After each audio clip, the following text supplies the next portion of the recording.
72.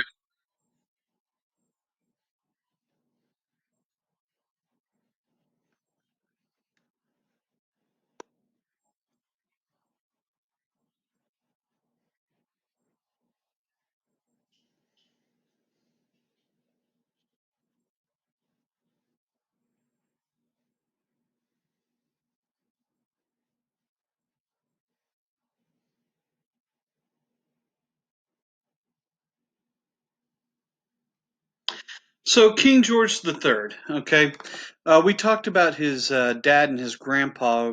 I think it was yesterday, or maybe it was no 2 days ago, or we talked about them at some point in time on Earth. There, I think I covered that pretty well.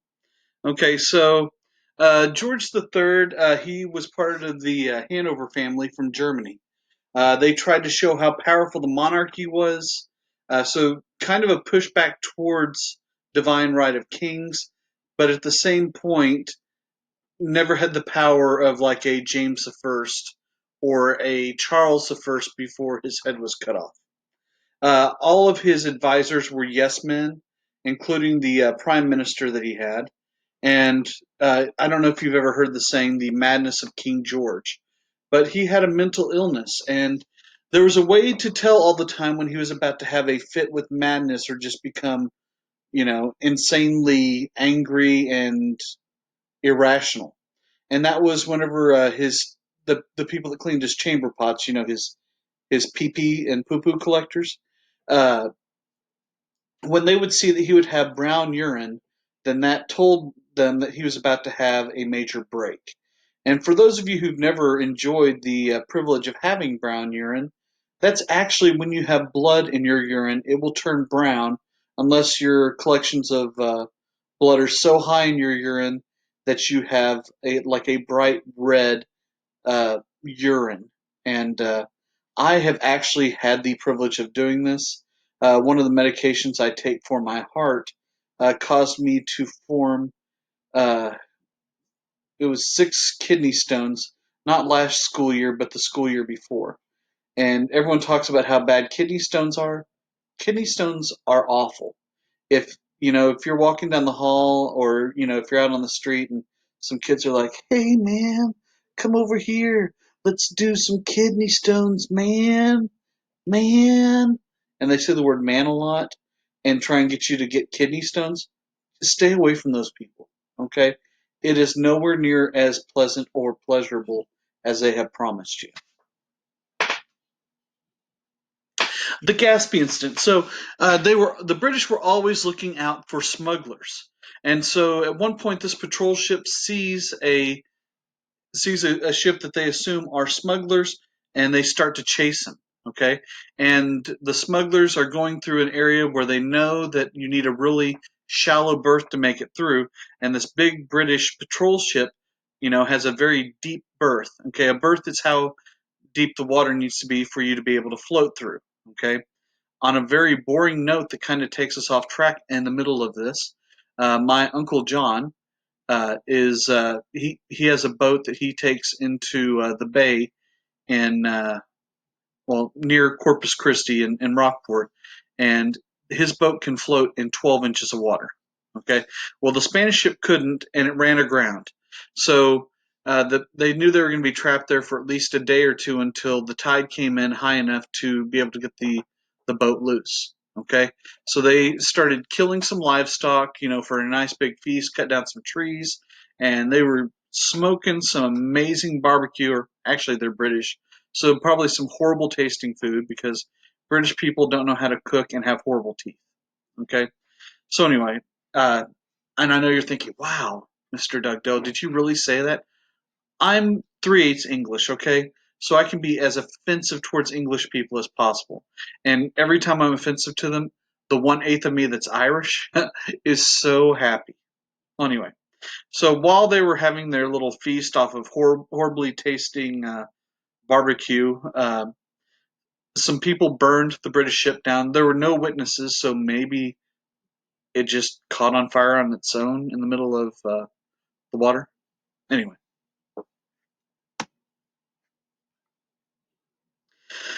so the Committees of Correspondence. This is a group that was organized by Samuel Adams. They used the House of Burgesses as a model, and this was a way of the colonies being able to organize, through all 13 colonies. That was one of the major things that they had to do, is being as spread out as they were. The colonies at that point were about half the size of Europe, and so getting a message from one area to the end on land would take the better part of about 4.5 weeks. If you're going by water, you might be able to get it there in about a week and a half to 2 weeks. Okay, it just depended, but so this was a system to try and get things going faster. Later on, these same committees of correspondence, this was the foundation for the Continental Congress, which organized the revolution and eventually the Constitution, Declaration of Independence, and the Articles of Confederation. So all this came from the same group of people.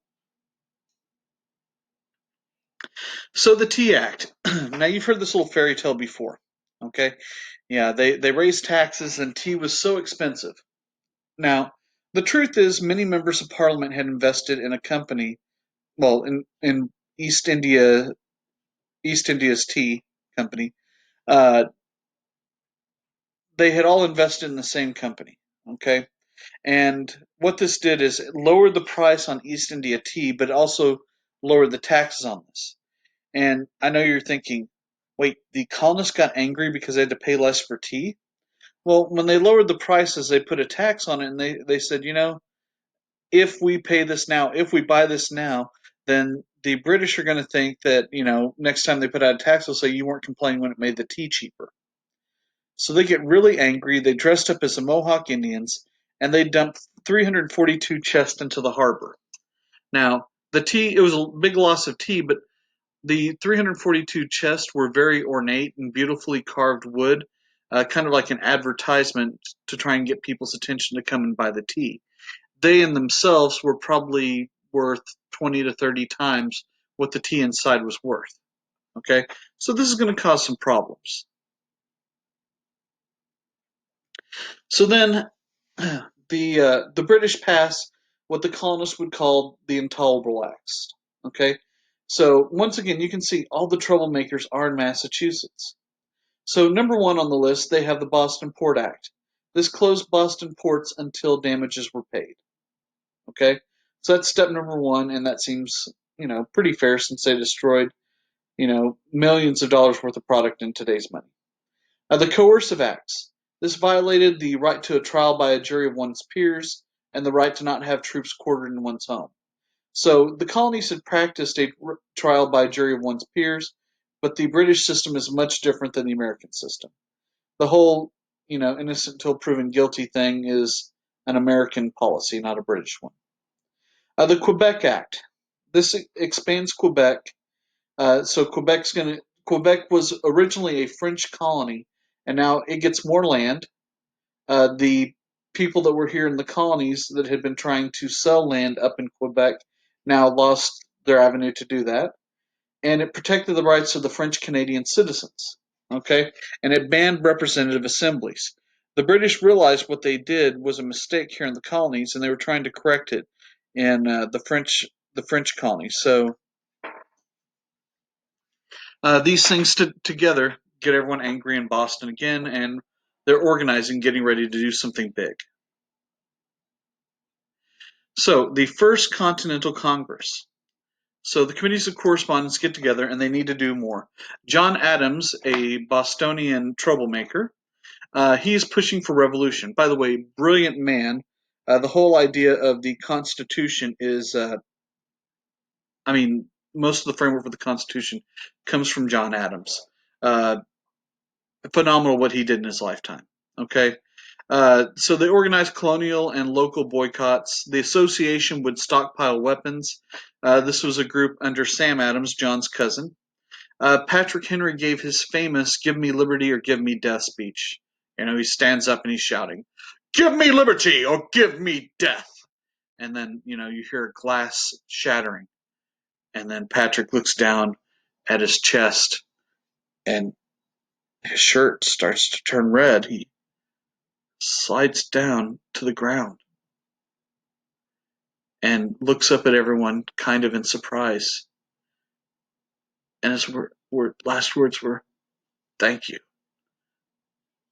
I didn't really literally mean that, though." And then he passed away. Actually, that's not really what happened at all there. Uh, he said that, and then everyone else was like inspired. So he didn't really die, but man, wouldn't that have been dramatic and awesome? Anyway, yeah, that's not someone crying because Patrick Henry right here slid down to the ground with a bullet wound, and they're like, "No, Patrick, you're my best friend." Anyway, I don't know. I'm speaking to myself, and sometimes I have to jazz it up a little bit. Anyway. The Suffolk Resolves. Okay, this urged the colonists not to obey the intolerable acts, but stay loyal to the king, because the thought here was not to rebel. The king was the thought was not to try and form your own nation. You form your own nation, you have to protect yourself. There's a lot of things that go into it that you don't think about. It's like when you're living at home and you're like, "Oh, I'm so tired of mom and dad and all their rules. I want to move out so I don't have to follow anyone's rules." Then you move out and you have to, if you're renting a place, you have to follow all their rules. There's always rules that you have to follow. Stupid Earth. Anyway, the association. Okay, we talked about it a little bit on the last slide. They were boycotting all British goods, and they tarred and feathered anyone that was doing something wrong. Anyone who watched the video that I told you not to watch, dang it, you'll know just how bad it was to get tarred and feathered. They were also putting together a lot of weapons because if you're going to fight the most powerful nation on Earth, you can't just have ideas to fight them with. You need, other stuff. Anyway, okay, so John Hancock on the left-hand side. Uh, George Lucas used him as a model for Star Wars. Okay, he's basically this smuggler who makes himself legitimate through revolution. Okay, so that was kind of the whole John Hancock thing. Okay, on the right hand side, you'll see one of the Minutemen. Okay, this is a Concord unit. Concord is right outside of Boston, and they were trained to be ready to fight at a moment's notice. Okay, so basically they heard the bell ring 3 times in town in the center. That meant grab your weapon, run to Mr. Miller's house, and form outside of there to protect the city. Okay, that meant if you're a doctor delivering a baby, you just drop the catcher's mitt and hope the baby didn't, fall 8 miles down to the ground and die violently. Uh, you know, if you were, making chocolate, you had to stop mid dump. Anyway, so you had to do something along those lines. So, so William Dawes and Paul Revere, they go on their famous ride to warn the Minutemen about the British coming. Now, some really things that some really weird things that kind of have happened in history. The reason that they're famous, uh, the reason they're famous is because of the poem by Henry Wadsworth Longfellow. Okay, uh, listen, my children, and you shall hear the midnight ride of Paul Revere. Uh, in that poem, they talk about Paul Revere and William Dawes, and they become famous in history as a result of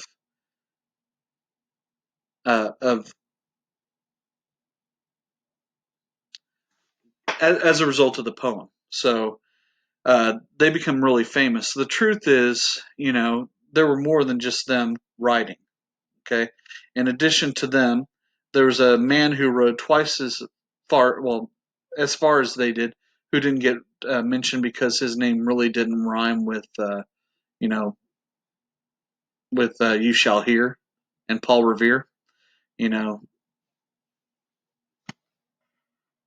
well, anyway, so he was forgotten, and then Sybil Luddington, she went 40 miles riding to try and get people ready. One other thing, they didn't say the British were coming. You have to remember at this point, everyone there was British, so the thought of saying the British are coming is just kind of saying we're coming. So it was saying the British regulars were coming. Okay, but again, that kind of stuff doesn't all fit into the poem, and the poem was written after we won our independence. So saying the British and the other people, kind of made more sense. Well, anyway, that's a lot of explanation for a slide. So Lexington and Concord. Okay, so British General Gage is there to go and get Sam Adams and John Hancock, two of the biggest problems. Okay, uh, they went to seize all the weapons there also, so they're going to capture those two men and get all the weapons. Okay, so the British go through Lexington to get to Concord, and as they do, there was a shot that was fired, and it's really the first shot fired in the American Revolution, and it's shot from a window, and they call it the shot heard around the world. Now, it's not because the sound was so piercing that people in China were like, "bye." Sorry if I don't know if I cursed in Chinese. I was just trying to do a sound that kind of sounded like something I heard, someone say the other day in Chinese to me, which I don't speak. Anyway, so it's not like they're like, "Hey, I heard that shot." Instead, well, anyway, yeah, I really shot my wheels off there. Uh, let's put it this way, okay? Uh, the very fact that you have a bunch of hillbilly colonists taking on the most powerful nation in the world is groundbreaking and was very revolutionary, and everyone on Earth knew about it. It would be akin to me picking a fight with the heavyweight champion of the world and me punching that person. And by the end of that day, everyone on Earth would know who I was because I did that. I'm just a teacher. I'm not a boxer. Sorry for anyone who thought I was a boxer. I'm not. Teacher. Anyway. So I'm going to keep moving because I think I've really talked myself into a corner here. For anyone who speaks Chinese and I said something offensive, I'm sorry. For anyone who speaks Tongan and I said something offensive, it's like I was going for Chinese and not Tongan or other languages. I'm moving on. I've really made this strange. So the Second Continental Congress, they get together in 1775. Uh, they need to choose someone to lead the military to fight the British. So every day they're going and they're having meetings. One person shows up every day wearing a military uniform, okay? And this is not a red military uniform of the British, but it's a blue one, okay? It's the kind of uniform that the some of the Americans will wear. It was actually created, sewed by George Washington.